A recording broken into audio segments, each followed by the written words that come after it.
What's up, guys? I'm here to give you my epic sports thoughts, and we're going to be talking Bellator 34. Sadly, the season finale of Bellator Season 3, although we can still look forward to Season 4, which I'm sure will be awesome, as is every tournament that we've seen out of Bellator. Recently crowning the 135-pound and having a women's tournament with the final on this show. Bellator's coming off a huge show, actually probably their biggest show. Eddie Alvarez beating Roger Horta in a lightweight super fight. I guess it was second round doctor stoppage. It was after the second round. Doctors advised the officials, or they decided not to let Horta fight in the third round, and I thought that was a good decision. That was a one-sided beating by Eddie Alvarez. Also, Ben Askren dominated Lyman Good in a 5-round welterweight championship fight, non-stop takedowns, and looked pretty good at that. He's got non-stop heart. I don't know if anybody can stop those vicious takedowns.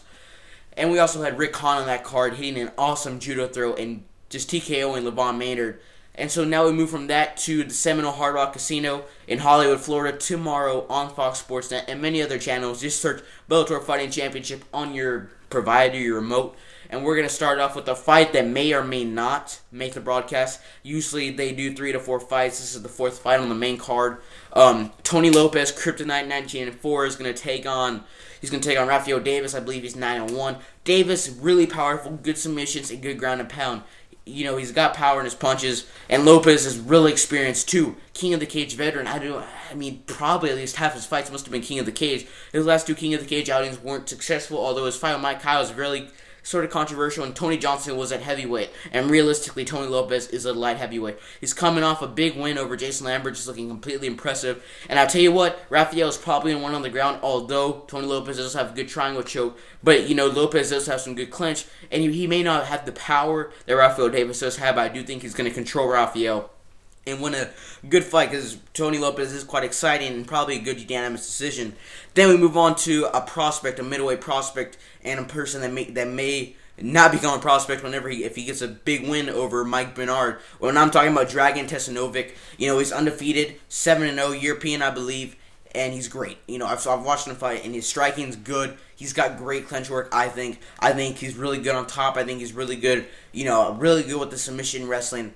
And Dragon's really got good stand-up. Like I said, I really do like Dragan Tesanovic. And Mike Bernard, this guy has power.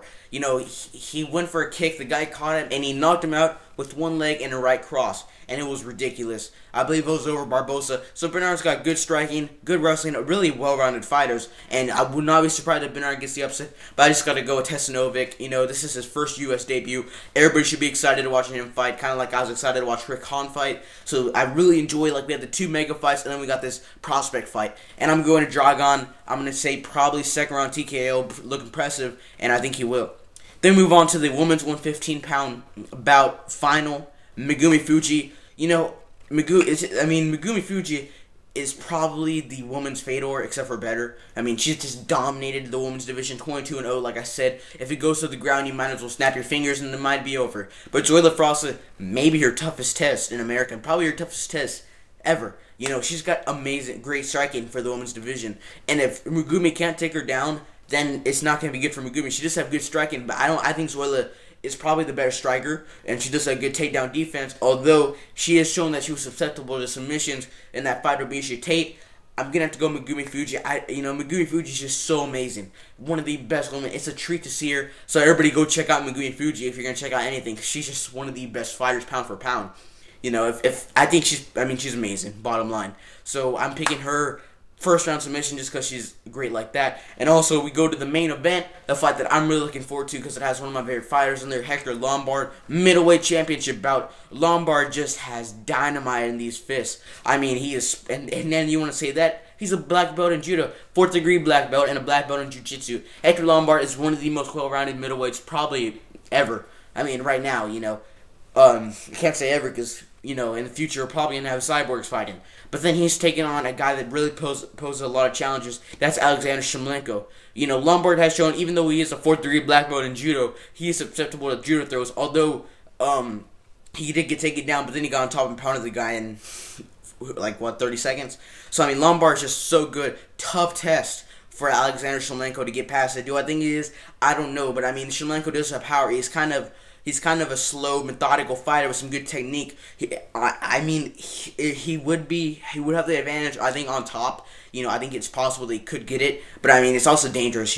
Lombard will probably use his jiu-jitsu to get the TKO. He kind of get the sweep, get on top, get in the back. I do think it will go to the ground because Shlemenko is a good takedown wrestler. He just has some good striking, but either way, I see Lombard winning. I think he's one of the best middleweights there is right now, and I'm looking forward to seeing him fight more. I'm gonna go to Hector Lombard, second round TKO. So that's my predictions. Go check out Bellator 34. Like I said, it's on Fox Sports Net. Sometimes it's pushed back. Just make sure you get the scheduling right. DVR if it's late, because it's going to be worth it. So I'll see you guys later. Also, subscribe to Bellator on YouTube down there. And also check out my podcast, The MMA Fanatics. I do it with EBW Returns. So check those links out. Support the promotion. Support the podcast. And I'll see you guys later with some more epic sports thoughts.